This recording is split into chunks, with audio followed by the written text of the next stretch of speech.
Welcome students. Board exam 2024 कक्षा 5 पर्यावरण का ये पेपर आपके लिए बहुत ही महत्वपूर्ण है। पर्यावरण अध्ययन विषय जो आपके बहुत ही महत्वपूर्ण है, उसके अंदर आपको 80 नंबर का ये पेपर होगा और परीक्षा के अंदर आपको समय मिलता है 2.5 घंटे का। आपको अपने रोल नंबर अंकों में और शब्दों में यहाँ पर लिखने होते हैं। तो जो आपको पेपर मिलेगा उसी के अंदर आपको आंसर देने हैं। तो यहाँ पर आपको अपने रोल नंबर अंकों में और यहाँ पर शब्दों में लिख देना है, यहाँ पर दिनांक लिख देनी है कि पेपर कितने तारीख को है। उसके बाद में ये इस तरह से पेपर आएगा। आपको पेपर के अंदर ही सारे सवालों को हल करना है। तो इस वीडियो के अंदर पूरा मैं आपको सारे सवालों के आंसर भी बताऊंगा, कौन कौन से सवाल है जो आपकी परीक्षा में आ सकते हैं। अभी तक यदि आपने चैनल को सब्सक्राइब नहीं किया है तो जरूर कर लीजिएगा और वीडियो को अपने दोस्तों तक जरूर शेयर कर दीजिएगा। वीडियो को लाइक करना भी मत भूलिएगा। चलिए यहाँ पर सबसे पहले आपका आता है अवलोकन एवं दर्ज करना। 8 नंबर के ये सवाल आते हैं। अंक भारा 8 लिखा हुआ, मतलब 8 नंबर के ऐसे अवलोकन वाले सवाल है, यानी देखो और लिखो। दिए गए चित्र को देखकर बताएं कि आलू के अंदर से क्या निकला है। यहाँ पर ये देखिए, आलू के अंदर से कुछ आपको निकला हुआ दिखाई दे रहा है। इसको क्या कहते हैं? जड़ कहते हैं, तना कहते हैं, पत्ती कहते हैं या फूल कहते हैं। तो ये तना निकला है। क्या है भाई? तना है। तो इसमें ब आपको राइट आंसर भरना है। ये जो आलू के अंदर से निकलते हैं इनको तना बोलते हैं। तो आपको यहाँ पर ब राइट आंसर यानी सही उत्तर भरना है। अगला पूछा, दिए गए खाद्य श्रृंखला के चित्र को देखकर बताएं कि शेर अपने भोजन के लिए किस पर निर्भर है। देखिए, शेर लोमड़ी पर, लोमड़ी खरगोश पर, खरगोश घास पर।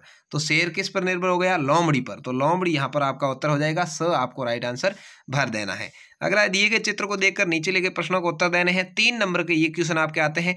चित्र दिया हुआ है, दिया गया चित्र किस पक्षी का है? तो ये दिया गया चित्र चिड़िया का है। ये चिड़िया है भाई, तो आपको उत्तर लिखना है इस तरह से, दिया गया चित्र चिड़िया का है।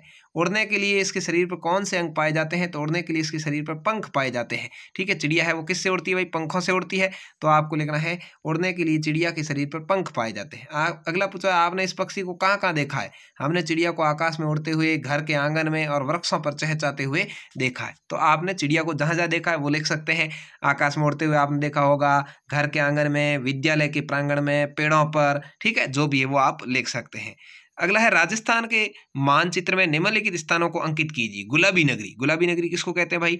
गुलाबी नगरी कहते हैं जयपुर को। तो यहाँ पर देखिए, ये गुलाबी नगरी जयपुर यहाँ पर आएगा। वस्त्र नगरी, वस्त्र नगरी भीलवाड़ा को कहते हैं, तो यहाँ पर आएगा। और जोधपुर, जोधपुर यहाँ पर आएगा। आगे और भी जो भी पूछे आपको, स्वर्ण नगरी वगैरह, तो भी आप आराम से लिख सकते हैं और इनका नाम भी आपको जानना जरूरी है। अगला पूछा है अब है संप्रेषण, अभिव्यक्ति, चर्चा। इससे संबंधित आपके 12 नंबर के क्वेश्चन आते हैं। हमारे जीवन में योग का क्या महत्व है? देखिए, हमारे जीवन में योग का बहुत महत्व है। इससे शरीर स्वस्थ रहता है, इससे हमारा मानसिक, बौद्धिक और आध्यात्मिक विकास भी होता है। इससे जीवन के प्रति सकारात्मक दृष्टिकोण विकसित होता है। आपको अभी विद्यालयों के अंदर भी योग करवाना शुरू किया होगा, तो इस तरह से योग के ये फायदे हैं वो आपको लिखना है। 3 नंबर का सवाल है, भोजन को चबाना क्यों आवश्यक है? भोजन आप चबा चबा करके क्यों करते हैं? देखिए, भोजन को चबाने पर लार भोजन के साथ मिल जाती है, जो भोजन को चिकना और पेस्ट की तरह लसलसा कर देती है।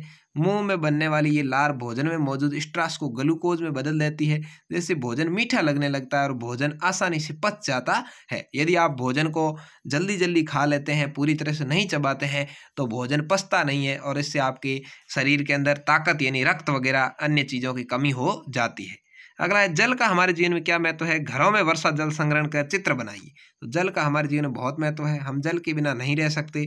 हमें नहाने, धोने, पीने, घरेलू कार्यों आदि के लिए जल की आवश्यकता होती है। विद्युत उत्पादन एवं सिंचाई आदि के लिए भी जल का उपयोग किया जाता है। घरों में वर्षा जल संग्रहित करने का चित्र है। देखिए, ये इस तरह से घरों के ऊपर से जो बादल बरस रहे हैं, यहाँ पानी आता है, तो इस तरह से ये हार्वेस्टिंग सिस्टम लगा होता है और पाइप के माध्यम से ये टंकी या जो भी आपके टाँका जल संग्रहण का बना होता है उसके अंदर जुड़ा हुआ होता है, तो पानी वहाँ इकट्ठा हो जाता है। तो इस तरह से आपको ये चित्र भी बनाना है।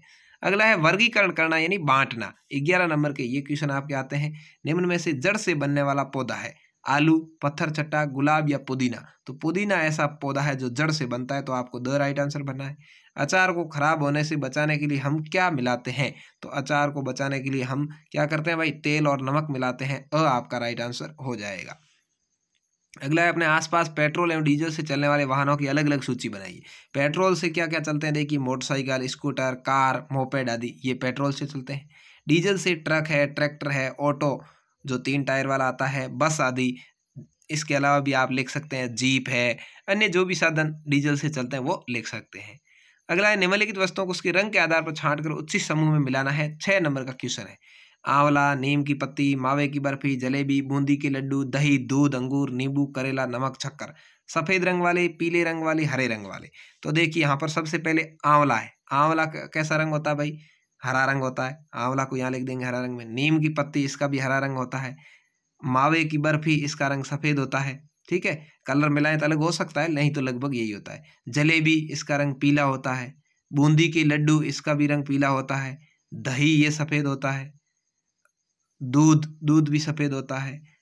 अंगूर, अंगूर यहाँ पर हरा रंग के होते हैं। ठीक है, और नींबू, नींबू ये पीले रंग के होते हैं। कभी कभी नींबू हरे रंग के भी मिलते हैं, तो हरे वाले में भी रख सकते हैं आप। करेला, ये हरे रंग का ही होता है हमेशा। ठीक है, नमक, नमक ये सफेद रंग का होता है। शक्कर, ये भी सफेद रंग की होती है। तो इस तरह से आपको इनको अलग अलग छांटना है। नींबू को आप चाहें तो हरे वाले में भी रख सकते हैं। अगला है व्याख्या करना, विश्लेषण करना। अंक बार 17 नंबर। 17 नंबर के ऐसे क्वेश्चन आते हैं व्याख्या वाले। राजस्थान के किन्हीं 3 किलों के नाम लिखिए। चित्तौड़गढ़ का किला, रणथंभौर का किला, मेहरानगढ़ का किला, आगे आप जैसलमेर का किला, ऐसे और भी लिख सकते हैं। जो भी आपको 3 ठीक लगे वो लिखने। भू संकलन से आप क्या समझते हैं अपने शब्दों में लिखिए। तो पहाड़ों पर जमीन खिसक कर मिट्टी, मलबा, पत्थर आदि का लुढ़क कर पहाड़ों से नीचे गिरना भू संकलन कहलाता है। भू संकलन का मतलब होता है पहाड़ों का खिसकना। ठीक है, अगला है भवन निर्माण के लिए कौन कौन सामग्री आपके आसपास मिलती है, कौन कौन सामग्री दूसरी जगहों से मंगवानी पड़ती है। यानी भवन निर्माण करना है, अपने को मकान बनाना है, आसपास मिलने वाली पानी मिल जाता है, मिट्टी मिल जाती है, बली फंटे यानी जो काम में लेते हैं ना, जिनको कहते हैं पाटिया वगैरह, आपकी भाषा में कहते होंगे, पत्थर, ये भी अपने नज़दीक में ही मिल जाते हैं। कईयों के नहीं मिलते हैं तो बाहर से मंगवाने पड़ते हैं। दूसरी जगह से क्या मंगवाते हैं? लोहे के सरिये मंगाते हैं, बजरी मंगाते हैं, सीमेंट मंगाते हैं, ईंटें आदि ये बाहर से मंगवाते हैं। कई बार पत्थर भी आपके नज़दीक में नहीं है तो ये भी बाहर से मंगवाए जा सकते हैं। अगला है नदी के पानी तथा गड्ढे के पानी में क्या अंतर है। देखिए, नदी का पानी बहता हुआ पानी है, इसलिए वो सड़ता नहीं तथा उसमें दुर्गंध नहीं आती, जबकि गड्ढे का पानी ठहरा हुआ पानी है, सड़ने के कारण उसमें दुर्गंध आने लगती है और उसमें कीड़े मकोड़े और मच्छर आदि पैदा हो जाते हैं। ठीक है, तो कौन सा पानी अच्छा हुआ? नदी का पानी। ठीक है, बावड़ियों का पानी गंदा नहीं हो इसके लिए हमें क्या करना चाहिए? बावड़ियों का पानी गंदा ना हो इसके लिए हमें बावड़ियों के पानी में गंदगी नहीं करनी चाहिए और समय समय पर इनकी साफ सफाई करते रहना चाहिए। अब अगला है प्रश्न करना। देखिए, अंक 9 नंबर का आया है प्रश्न पूछना। कैसे? किसान से खेती के बारे में जानकारी प्राप्त करनी हो तो आप उससे क्या क्या पूछेंगे? 3 प्रश्न लिखने। खेती के काम आने वाले औजार कौन कौन से, ये अपन किसान से पूछेंगे तो वो उत्तर बता देगा। अपने को यहाँ प्रश्न ही लिखना है। ठीक है ना, खेती में पशुओं का क्या उपयोग है, खेती की मिट्टी को उपजाऊ बनाने के लिए कौन कौन सी खाद का उपयोग किया जाता है, ये बातें आपको लिखनी है। अगला पूछा है नीचे दिए गए चित्र को देखकर कारीगर से भवन निर्माण के बारे में जानकारी प्राप्त करने के लिए कौन कौन से प्रश्न पूछेंगे। कोई 4 प्रश्न आपको लिख रहे हैं। यहाँ पर देखिए, कारीगर है वो भवन निर्माण कर रहा है, यहाँ पर ये महिला है वो माल डाल रही है, ये आदमी और ये महिलाएं माल ईंटें वगैरह ले जा रहे हैं और ये यहाँ पर जो है उसका निर्माण कर रहे हैं। तो इनसे क्या सवाल पूछ सकते हैं? देखो, भवन निर्माण के लिए कौन कौन सी सामग्री की आवश्यकता होती है, एक सवाल ये पूछ सकते हैं। भवन निर्माण है तो आप कौन से औजार काम में लेते हैं, ये पूछ सकते हैं। भवन निर्माण में दीवारों की चिनाई के लिए किन किन सामग्री की जरूरत होती है। भवन निर्माण में सीमेंट का उपयोग क्यों किया जाता है। भवन निर्माण के लिए आपको मजदूर कहाँ से मिलते हैं। ठीक है, ऐसे और बहुत सारी बातें पूछ सकते हैं। अब है प्रयोग करना। ये 12 नंबर के क्वेश्चन आपके आते हैं 5वीं क्लास के अंदर पर्यावरण के पेपर में।